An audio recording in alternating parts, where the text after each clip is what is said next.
Hey you guys, welcome back to my channel. In today's video, I'm giving you some top tips if you are attending an EDM drive-in event, as well as answering some of your guys' questions.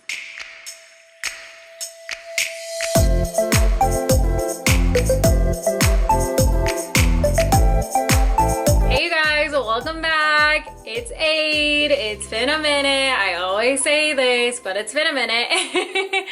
I took a little social media break, a little vibe with Aid break, and now we're back. We're getting back into it and everything. Also repping my girl Ashley Gauthier's new clothing line, so Butterfly Clothing. Go check it out on Instagram. It's so fucking dope. But today we are talking about EDM drive-in events. So I went to the EDM drive-in back in late June, was it already? It was like June 26th was the day I went. I have a vlog on my YouTube channel that I will link up here. I also did a full podcast episode for you guys just talking about my whole experience and everything. This video is just going to cover my top tips if you are attending any of these events and kind of talking a little bit more about these events. So since they're a little bit newer, I thought I would give my experience and my expertise about it. I have been going to music festivals since 2015, and I have been a music festival content creator since 2017. So I have a little bit of experience under my belt to talk about this kind of stuff. If you are new, I'd love it if you hit the subscribe button to vibe with me and join the Vibe Tribe. You can also find me on Instagram and Twitter and TikTok, while TikTok is still in the US. But without further ado, let's get into today's video. So a little disclaimer, I will say, number one, just so you guys know, a lot of these events are they vary per production company, per state, whatever it is. I'm going to speak about this one that I went to in Texas and talk a little bit about that one. But if you went to one in Colorado, Arizona, it might be a little bit different. There's just no like standardized way of doing this, you know what I mean, just yet.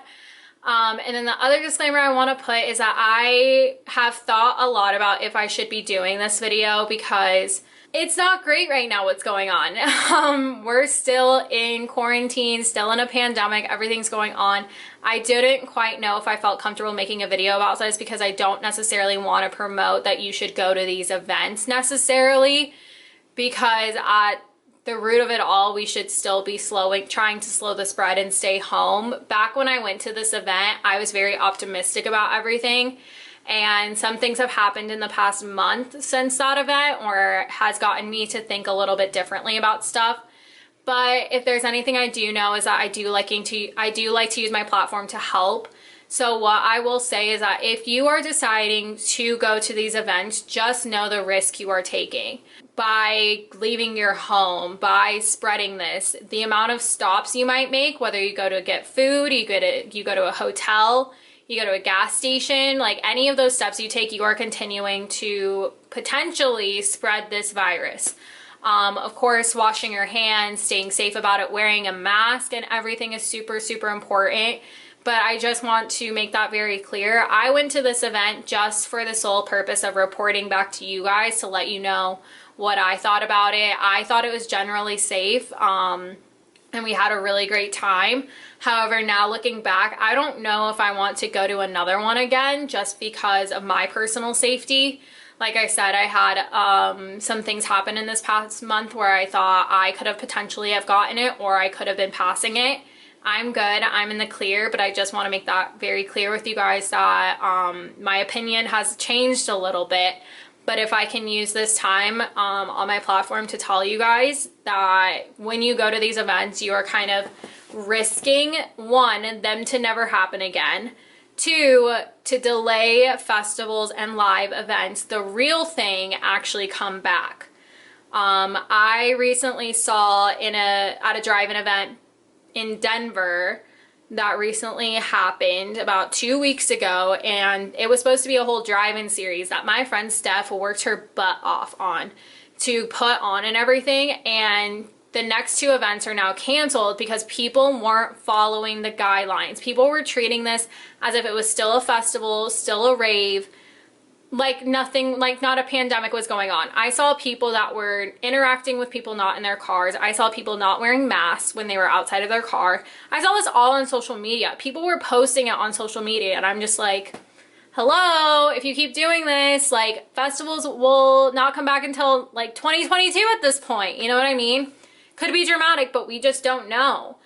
Also, I filmed this video before this came out on Monday. There was a charity event in the Hamptons that the Chainsmokers headlined, and it was a drive-in event, and it was definitely not socially distanced at all. So that is something to also think about. Yeah, I'm just gonna roll the clip. It was not good. It really looks like it's just any other event or festival, and you're gonna risk getting corona for the Chainsmokers. And people were like, blame the event staff, the production company, not the Chainsmokers, which, like, yes, they're all at fault, but, like, hello, the Chainsmokers could have gotten on that mic and be like, 3, 2, 1, get back in your cars. But no, they didn't say anything. I think it's great if you want to go to these events and get your little live music fix and everything. Maybe you've been in quarantine for too long, you've been watching the live streams for too long, but be smart about it. Be safe about it. So I really wanted to put this at the top before I talk about anything else, because I can't go on and say I fully support these events if people are not being smart about it. And I don't want it to come back on me that I was promoting these events. I am just telling you guys how it is, how these events went for me, and my opinion and perspective has obviously changed because I care about my safety, I care about the well-being of others, and, you know, I'd rather have the real thing back sooner than these drive-in events, if I'm being fully honest. And I think the only way that that's going to happen is if we continue to try and stay home and wear a mask and everything like that. I don't know, it might seem contradictory of me to keep going forward in this video. I might be like more of a hypocrite, but this is just, you know, where I'm coming from, and I wanted to share my perspective on it. And you guys still might be curious about these events, so I wanted to just kind of make that very clear, and still provide that info to you guys for those that do have questions. Just know what you're doing at your own risk and kind of what you're sacrificing and that you may be putting others at risk with this decision to go. So I just wanted to make that very, very clear. So I'm just going to talk a little bit about my experience and then answer some of your guys' questions. So I went to the EDM drive-in rave in San Antonio. It was at a stadium, the AT&T Stadium in San Antonio, and it was in the parking lot there. And so we had gotten general admission. So there was 3 sections. There was like VIP, premium, and then GA. And it was first come, first serve. So we got there right when doors opened. I think doors opened at 6 and we got there maybe 6:15ish. So we were at the front of our row. So I know a lot of people were like, were you really that far back? And we were that far back because we were in the GA section. So if you had been in premium or VIP, you were a lot closer. And if you were one of the first people in that section, you were at the front of that section. We got there. I recommend probably getting there if you want to get there for doors. That way you guys can have the front of your section or a solid viewing area and stuff. I will say if you have a truck or some type of hatchback, you definitely have an advantage in this situation because it's like a drive-in movie too. Like if you are able to kind of make your little truck bed like a little sanctuary, or your hatchback a little sanctuary and everything, that's definitely really great. We were supposed to be allowed to be out of our cars and we were going to have like a little section to ourselves. However, some things kind of happened with Texas having a spike in cases, so we were not allowed to get out of our car, but they were being pretty flexible about that. As long as we had our mask on outside of the car and we were staying within our car spot, we were pretty good to go. So they had security going around for us. At this specific event, they did have a stage and kind of set up everything. They did have a screen and lights further back, so we had a visual of that. However, we couldn't really see the stage all that great. Not a big deal, but that screen to the left of us really helped so we could still see the artist and like some visuals and stuff. And then they gave us a little pamphlet with all the info we needed to know, and then we tuned into an FM radio station, and that's how we heard the music. We could still hear the music from the stage, however, it wasn't like festival loud. Like I was probably in the same spot if I were to be at a festival, standing towards the back, but the volume of the stage wasn't all that loud for me to fully enjoy it. So we did put the sound on our speakers, and that worked out really well. I wasn't really bothered by that. And then the fact that we could get out of our car for a little bit and just have our mask on and stuff really help just to like not be in the car the whole time and can be moving and stuff. Like I said, if you have a truck or a hatchback, you definitely have more of an advantage to make it a little bit more of a cozier setup. Had we actually been able to get out of our cars, like I've seen the ones in Arizona and Denver, they have railings and stuff. If we had our own little like railing kind of area where we were cooped up in and we could bring chairs and couches, like blow up inflatable couch and stuff. I was planning to bring like the yoga mat if we wanted to sit on that, or the inflatable couch that I have. I was expecting to have like a little setup like that, however we didn't. But if you are going to one of those events where you're able to have that, totally feel free to like dress it up. I saw the ones in Arizona, people were like getting super into it, so definitely check out, I think on their Facebook page they have a lot of photos of people's setups and stuff, just to give you guys some ideas if you want to make your space like a cute little like rave corner, I don't know, whatever you want to call it. If we had to go to the bathroom, they were across the way, and they did have attendees at the bathrooms, which was really great, just to let us know which ones were recently cleaned, which ones were good to go into. They were sanitizing in between each use, which I thought was really great. If only that could be something instilled going forward, I guess we'll see. They had hand washing stations, they had hand sanitizer. They also had in that area a auto support kind of thing. So if your car battery died, you got a flat tire, whatever it may be, any issues with your car, they had people on site to take care of you, which I thought was really great. There were cops on site. They weren't really patrolling around. There was security around, but there were cops around, and I think that was just to, you know, promote like there shouldn't be any drinking and driving and stuff like that. Make sure you have a sober DD and everything that stays sober, just to make sure you guys get there safely and back. You wouldn't want anything to happen to you guys, or you wouldn't want to put anyone else in danger from drinking and driving, so definitely make sure that you're following that, because that could ruin your life and someone else's life. So that's definitely super important to think about. There were no food or drinks on site, so we had to bring food and drinks ourselves. We didn't have security, which I was really surprised by. There wasn't like a security checkpoint, like no one checked our car, which kind of freaked me out. Anytime security is super lax at an event, I get really freaked out by, but there wasn't really anything, and I don't know if we like missed it or someone just didn't check our car. They also didn't check our IDs, and we definitely had alcohol. So I don't know what that was all about, but I assume at some of the other events in Denver, in Arizona, and some of the other ones, I think they've had security and stuff, which is probably like your typical festival security. So just make sure you check on the website beforehand, just to make sure you know what to bring, what not to bring.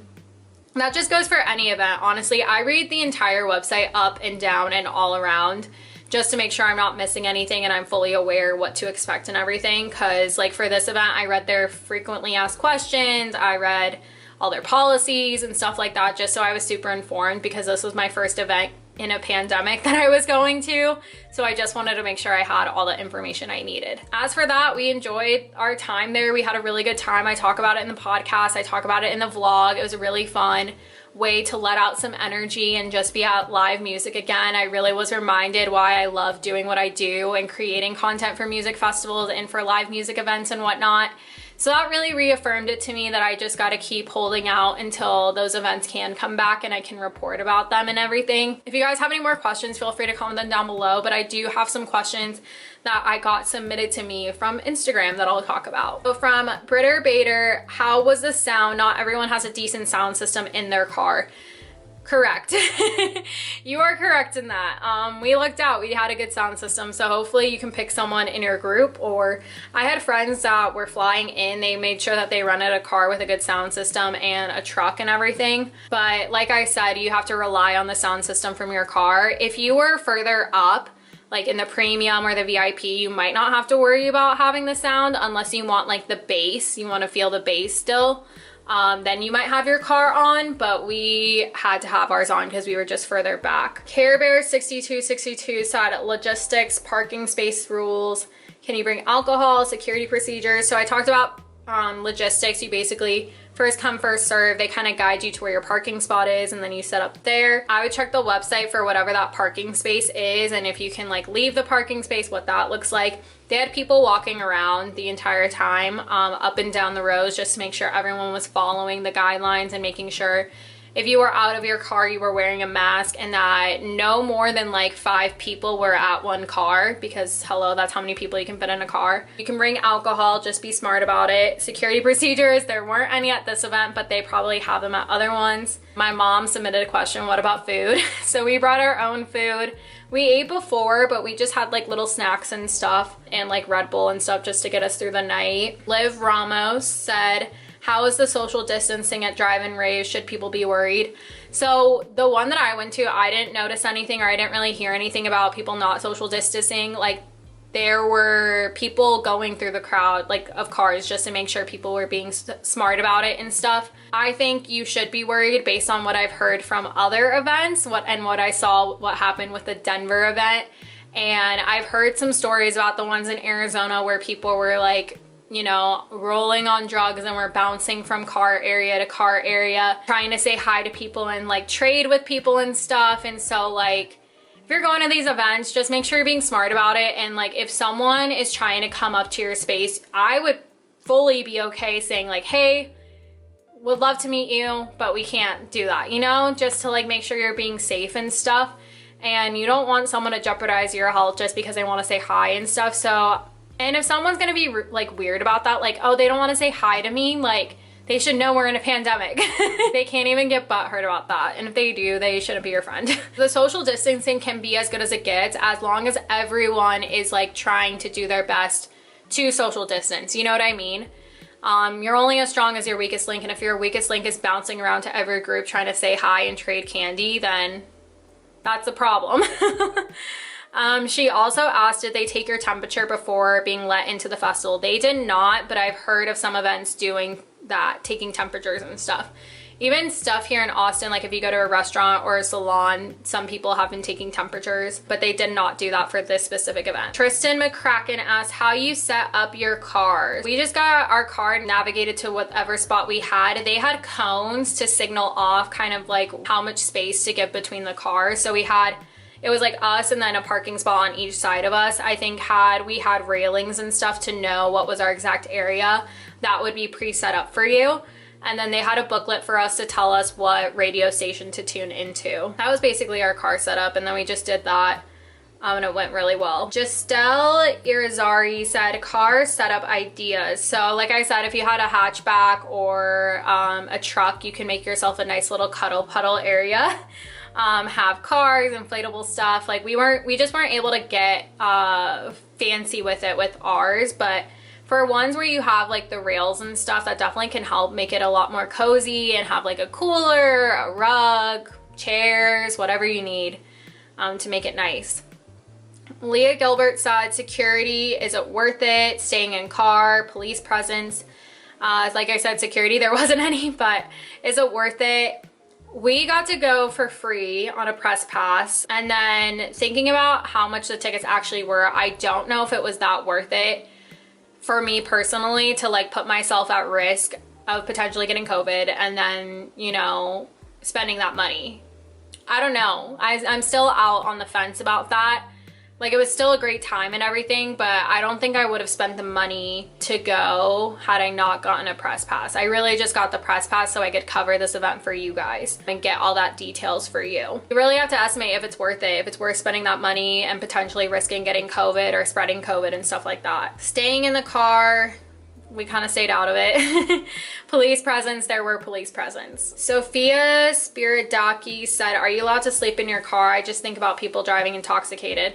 No, you're not allowed to sleep in your car. They're pretty adamant. It's the same thing as a festival. Like, you can't, when you're clearing out a festival, everyone's trying to get you out of that festival. So same thing, they pretty much try to clear everyone out of that venue as fast as possible. So you can't sleep in your car. So that's why it's super important to have someone that's willing to be a DD. And hopefully people are being responsible about it. But yeah, it's definitely a fear of mine too, thinking about other people drinking and driving. But hopefully we can just like do honor system and stuff. Or there are police on site and they will probably like try and write you up or send you to jail if you do try and drink and drive. Rebecca Baby asked, can you walk around or get closer to the stage, or is it strictly stay near your car? You can't walk around and you can't get closer to the stage. You literally have to stay in your confined area. In my vlog, you guys saw that I could walk around, and that was because I had a press pass and they wanted to make sure I could get all the experience and footage I needed. Diego Dunn said capacity. I don't know what the actual capacity was. There was at least probably 100 cars if you think about it, but I don't know what the exact capacity is for these events. Alexia Ramirez, I'm pretty sure, says, how are you staying safe? Would you get tested before, and are you quarantined before and after? So how you're staying safe, I honestly, if you want to go to one of these things, quarantine for 2 weeks before and quarantine for 2 weeks after. If you really want to make sure you're being safe about it, that's what I would do. I did not do that leading up to it. Probably should have, would have been best. But after it, I did quarantine for 2 weeks because we did have a scare, which wasn't related to the drive-in. It was just kind of related in general. Would you get tested before? If you're really that concerned, you could get tested before. However, with how long things are taking to get back to you, you might not even have an answer unless you know like 2 weeks ahead of time. Because I know some people that didn't get their test results, even if they were no, they didn't get their test results for almost 2 weeks. So it really just depends on where you're at and how backed up the testing is. Are you quarantined before and after? So yeah, we quarantined after that event just to be safe. BDM Drive-In asked, best snacks to take. We took like Sour Patch Kids and Takis and Sour Patch watermelons. That was really all we had. Anna Dammit asked, are the restrooms sanitary and cleaned often? Yes, they were. And she said festival bathrooms scream COVID.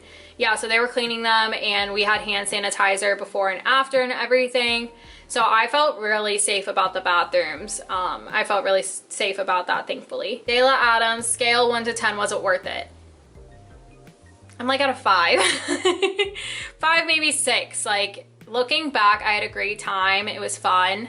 But if I was thinking like if I would pay for that and go again at this point, probably not, because of how much of a spike there's been since that event. Jury's out on that one. That is it for today's video. I hope it was helpful. Like I said, these events can be really great as a way of getting that live music fix in your life again. But also, we really need to be smart about it and be realistic about it. If music festivals and raves are to come back next year, we really need to make sure we're doing everything we can. I told you guys the battle I was having with doing this video, but I felt like I really needed to take the time to use my platform to say that when you are going to these events, you are risking festivals and raves getting put off for longer, and you are potentially risking getting COVID or spreading COVID to someone. If you're not being smart about it, so just be smart about it. Be safe. So I really wanted to make that very, very clear. If you guys have any more questions, feel free to comment it down below. I love you guys. I hope you're staying safe and healthy out there. If you did like this video, please do give it a thumbs up. Hit that subscribe button to vibe with me. I love you guys, and I will see you in the next one. Bye.